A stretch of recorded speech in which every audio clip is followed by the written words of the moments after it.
राधे राधे। जय जय श्री राधे। आप सभी के हृदय में विराजमान मेरे प्यारे प्रभु को प्रणाम। भक्त भक्ति भगवंत गुरु चतुर नाम वपु एक, तिनके पद वंदन किए, नासत विघन अनेक। सब कुछ दीना आपने, भेंट करूं क्या नाथ। नमस्कार की भेंट लो, जोड़ूं दोनों हाथ। सियावर राम जय जय राम, मेरे प्रभु राम जय जय राम। करो कल्याण जय जय राम। विठ्ठल विठ्ठल विठ्ठला, पांडुरंग विठ्ठला। विठ्ठल विठ्ठल विठ्ठला, पांडुरंग विठ्ठला। विठ्ठल विठ्ठल विठ्ठला, पांडुरंग विठ्ठला। जय जय श्री राधे। कल हमारे भक्तमाल की कथा में सखूबाई बस भगवान को विठ्ठल विठ्ठल विठ्ठल विठ्ठल पुकारती रहती। पुकारते पुकारते पुकारते विठ्ठल ही उनका सब कुछ बन गया था।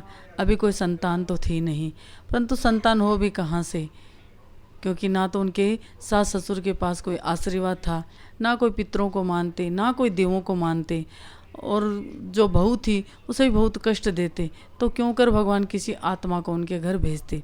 परंतु एक तरफ उनके परिवार में कोई पोता पोती नहीं थे, परंतु सखू के हमारे एक विठ्ठल थे। वो विठ्ठल को जब भी याद करती, विठ्ठल यहाँ तक कहते हैं कि जब सखूबाई अपने भी जो भजन भाव थे वो गाती रहती और चक्की पीसती थी, तो हमारे विठ्ठल छोटे से रूप बना करके चक्की के ऊपर बैठ जाते और कहते हैं जैसे छोटा बच्चा चक्की का हत्था पकड़ लेता है, वैसे ही पकड़ के सखू के साथ रहते थे और सखू का ध्यान रखते। परंतु प्रारब्ध अपनी जगह होती है, सबको काटना ही पड़ता है। परंतु सबसे बड़ी बात देखो, सखू का मन कैसा था, किसी से कोई शिकायत नहीं, उसे कोई पराया लगता ही नहीं था। उसे जो भी कोई दुख देने वाले थे उनको सखू को लगता कि मेरे प्रारब्ध हैं जो कटाने के लिए भगवान इन रूपों में आए हैं, वरना न जाने मनुष्य न पाकर और कोई जन्म में पता नहीं क्या क्या बनती। इससे अच्छा है मनुष्य जन्म मिला है, जो सामने है भगवान उनसे मेरे प्रारब्ध कटा रहे हैं और विठुल विठुल कर ही रही हूँ, ठाकुर जी अपने आप सुनेंगे, ऐसा भाव था। और सखू जाती है तालाब पे और वही भाव था। जब देखा यात्रा को जाते, जो पुंडरीनाथ के दर्शन करने जा रहे थे, उनको देखा कि कितने चाव से भाव से नाचते गाते कीर्तन करते निकल रहे हैं। अब तो सखू का मन रहा ही नहीं। सखू ने मन विचार किया कि शादी के बाद कभी मैंने विठुलनाथ जी के दर्शन नहीं किए, विठुल पुंडरीनाथ नहीं गई, पर जाती भी कैसे, ना तो कोई किसी ने बुलाया और ना कोई देखभाल करने वाला था, और यहाँ तो कोई अपना था ही नहीं कि जिससे कहे कि मुझे दर्शन करवा लो। परंतु भाव से वो विठुलनाथ के द्वार पे ही पहुंच गई थी और इतनी दुखी थी, बस और कुछ नहीं था। विठुलनाथ जी से मिलने के लिए आज वो उनकी आंखें भर आई और रोते रोते रोती ही रही। और वैसे भी कहते हैं कि रोए बिना भगवान, माँ ही दूध नहीं पिलाती तो भगवान कहाँ से मिल जाएंगे। कबीरदास जी भी कहते थे, कबीरा हंसना छोड़ दे, रोने से कर प्रीत, बिन रोए मिलता नहीं, परम प्यारा मित। सखू क्या करती, जब बहुत दुखी हो जाती थी तो अपने विठुल के आगे रो देती थी। और वैसे भी देखा जाए तो सखू के पास क्या था, सखू के तो एक मन ही तो था, जो उन्होंने अपने मन को ही भगवान को कह रखा था कि प्रभु ये मम हृदय भवन प्रभु तोरा, अस विश्वास एक मन मोरा। मेरे मन में यही विश्वास है कि जो मेरा हृदय है उन्हीं को आप अपना घर बना लो, क्योंकि मेरा कोई यहाँ पर है ही नहीं। कहाँ पर आपकी पूजा पधराऊँ, कहाँ पर कुछ पोथी या कुछ भी धरूँ तो कैसे धरूँ, इनके आगे मेरी एक नहीं चलती, तो मेरे हृदय में आप विराजमान रहो। और सखू रोने लगी और कहते हैं कि प्रभु कुछ दे या ना दे, परंतु आंसू तो ज़रूर देना, क्योंकि आंसू की कीमत सुख में भी है और दुख में भी, दोनों आंसू बहुत ज़रूरी है।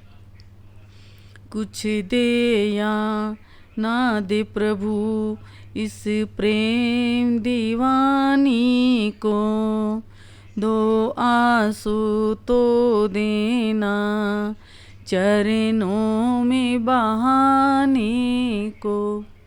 सखुबाई ने कहा कि प्रभु जिसने बहाए तुम दौड़े आए।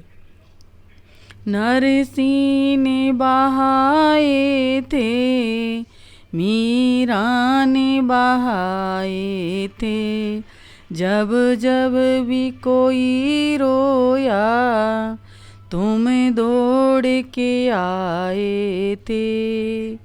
काफी है दो बूंदे घनश्याम रिझाने को, आंसू वो खजाना है किस्मत से जो मिलता है, इनके बह जाने से मेरा बिट्टुल पिघलता है।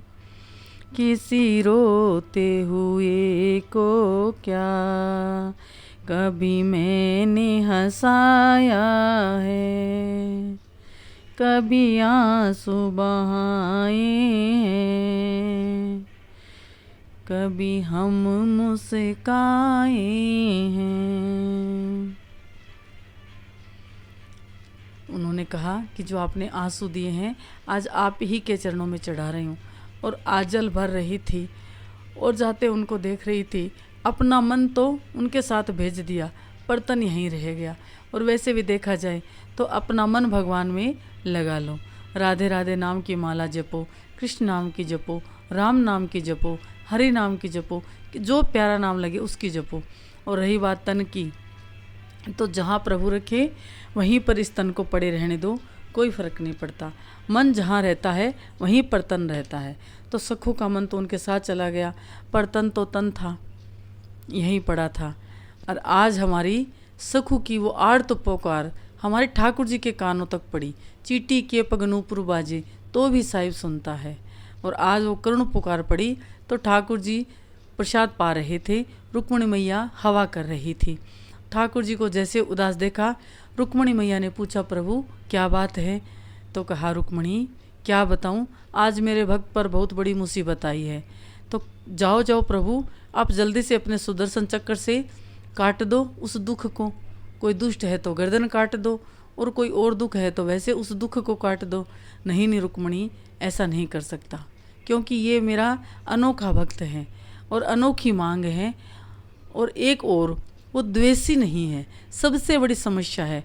अगर मेरा कोई भक्त थोड़ा बहुत भी मुझसे कुछ कहे तो मैं वो काम कर दूं, परंतु यहाँ पर मेरा ऐसा अनूठा भक्त है जो दुख दे रहे हैं, उनका कभी सपने में भी बुरा नहीं चाह रही है। तो कैसे कुछ कर दूं, कैसे उनका विनाश कर दूं?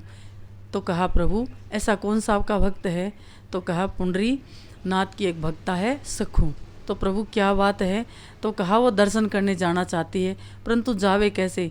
इतने दुष्ट लोगों के संग उसकी संगति हो गई है, और उसकी शादी ऐसे घर में हुई है, एक से एक बड़े दुष्ट है। जब तक 5-4 थप्पड़ कोई नहीं मार देता तब तक तो उनके बाल भोग भी नहीं पचता।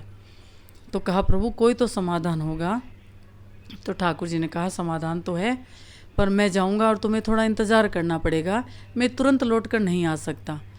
तो रुक्मणी जी ने कहा, प्रभु क्यों?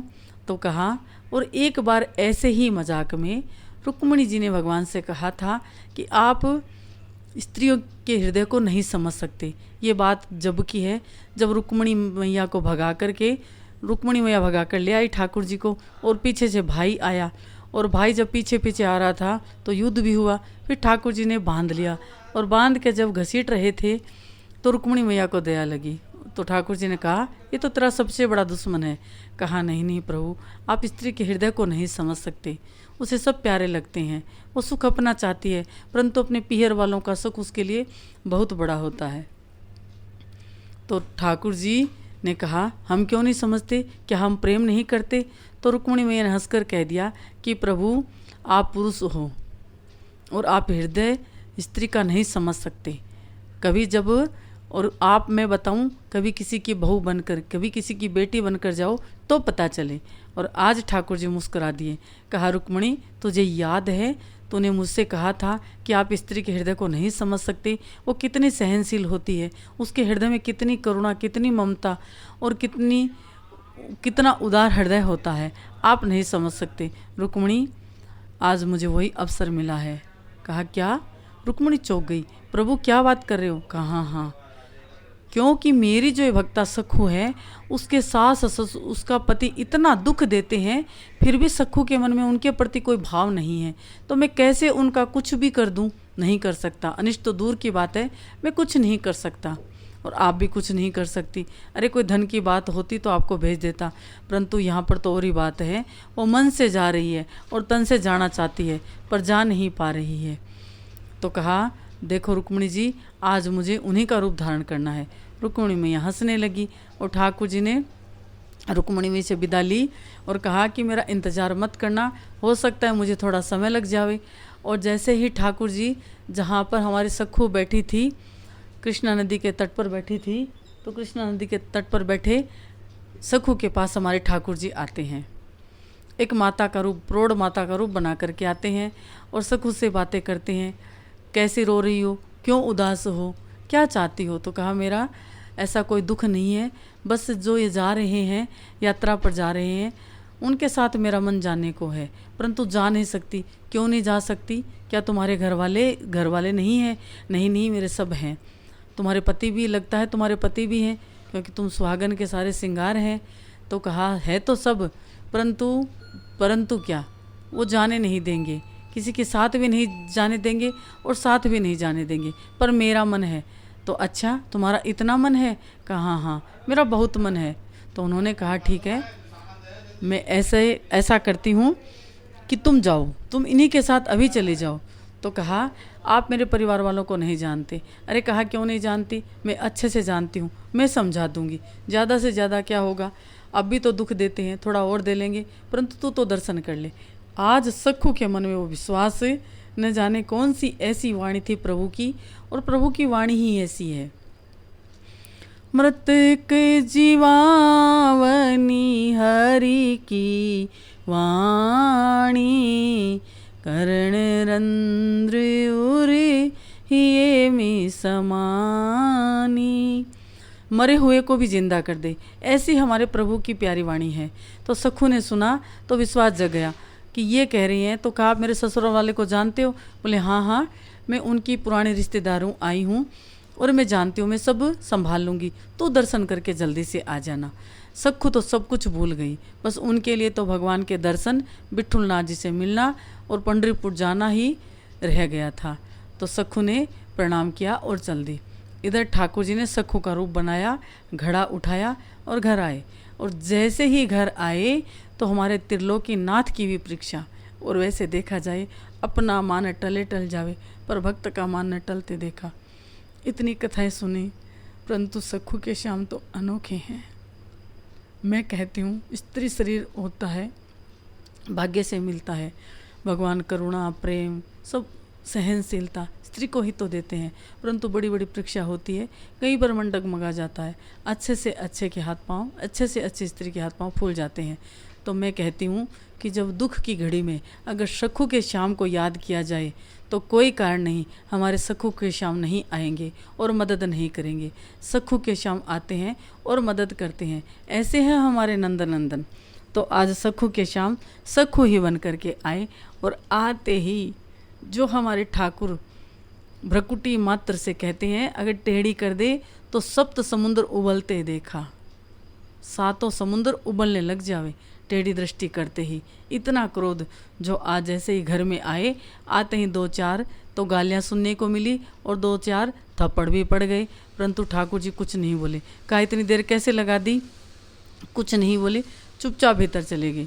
और ठाकुर जी रूपी सखू भीतर चले जाती है और चुपचाप काम करने लग जाती है। ससुर जी को जाकर के शिकायत कर दी कि आज इतनी देर से आई है, पता नहीं कहाँ रुक गई थी।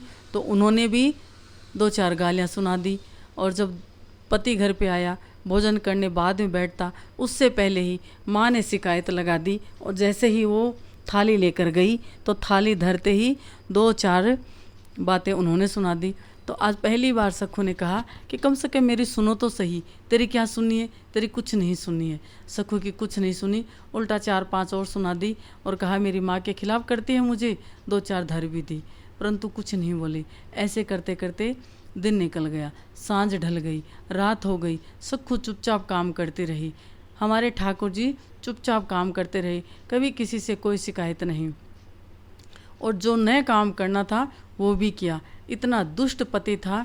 और रात को भोजन करने के बाद ठाकुर जी ने उस दुष्ट के पैर भी दबाए और उससे बिना अनमने मन से बात भी करनी पड़ी। तो ठाकुर जी ने अपने भक्त के प्रेम के आगे, बिक जाते हैं मेरे प्रभु, कोई बेचने वाला चाहिए। ठाकुर जी खुद कहते हैं, बेके तो बिक जाऊं, परंतु कोई कीमत लगाने वाला तो हो। यहाँ पर सखू ने कीमत लगाई हमारे ठाकुर जी को। इतना प्रेम, क्योंकि जब घाट पे बैठी सखू रो रही थी तो उन्होंने पूछा, कहा कुछ खाने को है पास, इनके साथ जाएगी, या कुछ सुबह से खाया भी है?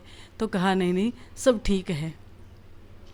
तो सखू रूपी भगवान ने सखू से कहा, मुझे पता है, मुझे सब पता है, तो आधे पेट भूखी रहती है, तो कभी शिकायत क्यों नहीं करती? तो सखू ने ठाकुर जी से कहा कि किससे शिकायत करूं? शीशे में हम ही तो हैं।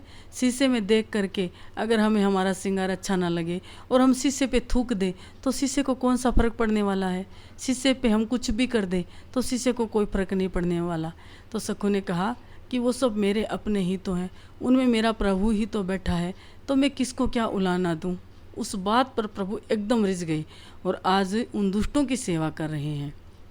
ऐसे करते 2-3 दिन निकल गए। सखू के हाथ का खाना बहुत कम खाते थे, सखू से सारा काम कराते, परंतु आज सखू जो बिल्कुल भी नहीं बोल रही थी, कुछ भी नहीं बोली। 4 दिन निकल गए और फिर सखू ने एक कोई बात का जवाब दिया तो बंद कर दिया, सखू को कोठड़ी में बंद कर दिया और सखू को कोई पूछने वाला नहीं था। रोते रोते सखू रूपी भगवान को बांध दिया। अब देखो, कोई ठाकुर को बांध सकता है, पर देखो यहाँ पर ठाकुर जी बंधे हैं, अपने भक्त के प्रेम में बंधे हैं। इसीलिए तो कहते हैं कली काल में बहुत बड़ी कृपा भगवान ने करी है, क्योंकि सतयुग में नहीं सुना कि भगवान जल्दी प्रकट हो जाते, ना त्रेता में जल्दी प्रकट होते, ना द्वापर में इतनी जल्दी भगवान किसी को दर्शन दिया या किसी की मदद करी। उस समय सब थे, पर ठाकुर को कौन भगवान मानता था? सब नहीं मानते थे। पर कली काल में भगवान ने ऐसी कृपा करी कि भगवान सबको दर्शन भी देते हैं, घर पे भी आते हैं, भोजन भी आप पाते हैं और पवा भी देते हैं। इधर हमारी सखू को बांध दिया। 3 दिन निकल गए तो ससुर ने कहा कि 3 दिन निकल गए हैं, कहीं ऐसा ना हो कि घर वालों गांव वालों को पता चल गया कि सखू को भूखे मार दिया है तो अच्छा नहीं लगेगा। तो सास ने मन विचार किया कि वैसे मैं कौन सा भरपेट भोजन देती हूँ और आज भी उतना ही दे दूँगी, तो आज पहली बार इसने कहा वो मर जाएगी तो लोग क्या कहेंगे। तो वैसे ही थाली में उसने चावल परोस करके दिए, उसके पति को दिया और कहा कि ले जा खिला दे उसको।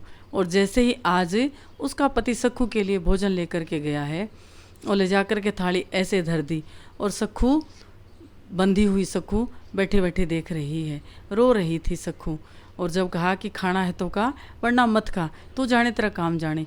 और जैसे ही सखू बंधी ही वो पति वापस जाने लगा तो पहली बार एक नज़र घूम करके पति ने देखा कि देखता हूँ कि 3 दिन से भूखी है, अकड़ गई कि नहीं गई, अब देखता हूँ मैं कि क्या करती है। और जैसे ही पति ने मुड़ करके देखा और ठाकुर जी से नज़र मिली, एक नज़र का सवाल है, किस्मत बनाने वाला भी तो तू ही है।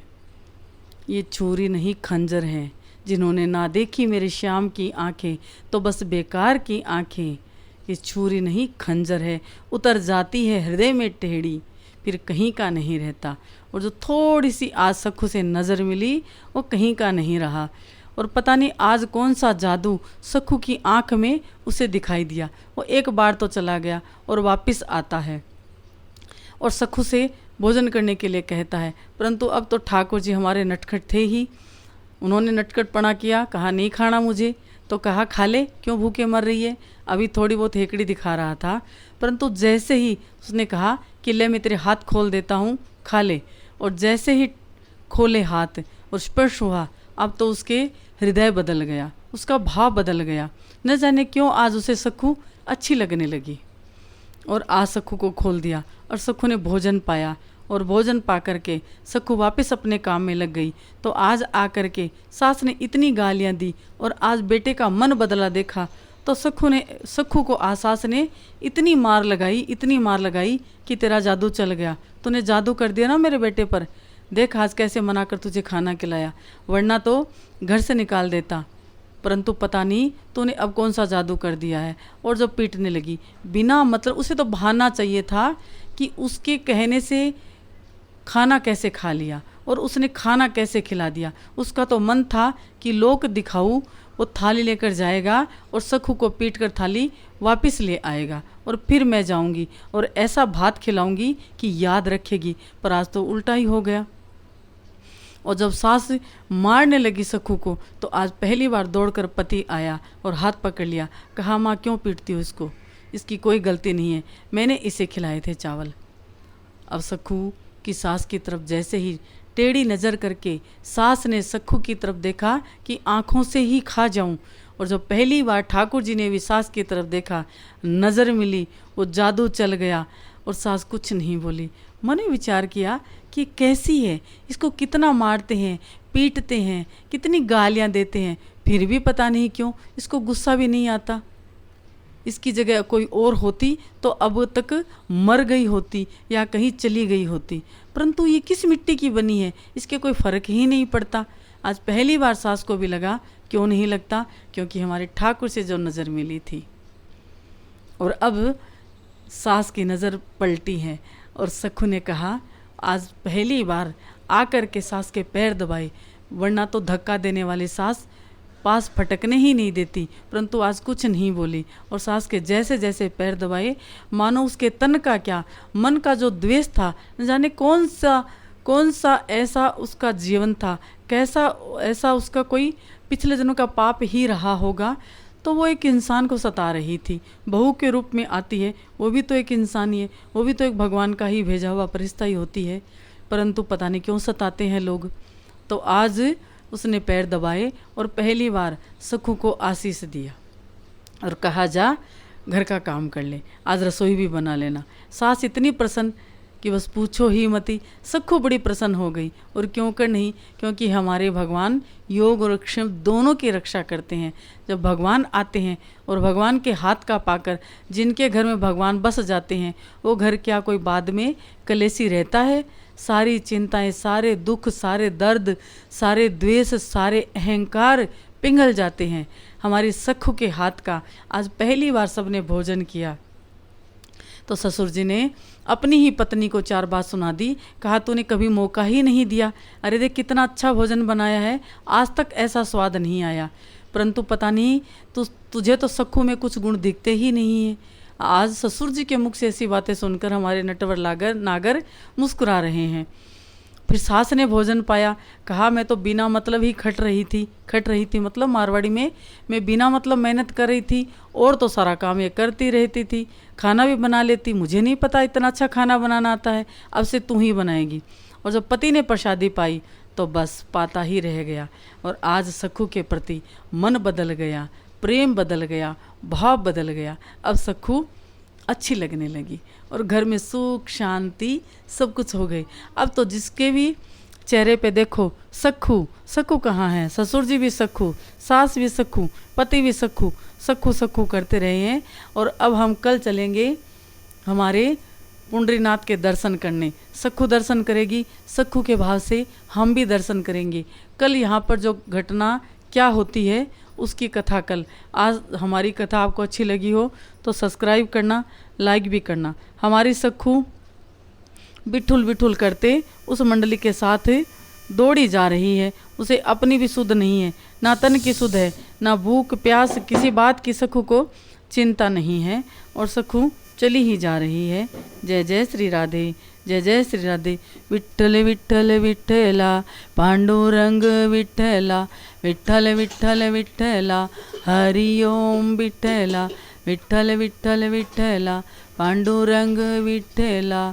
जय जय श्री राधे, जय जय श्री राधे, जय जय श्री राधे श्याम।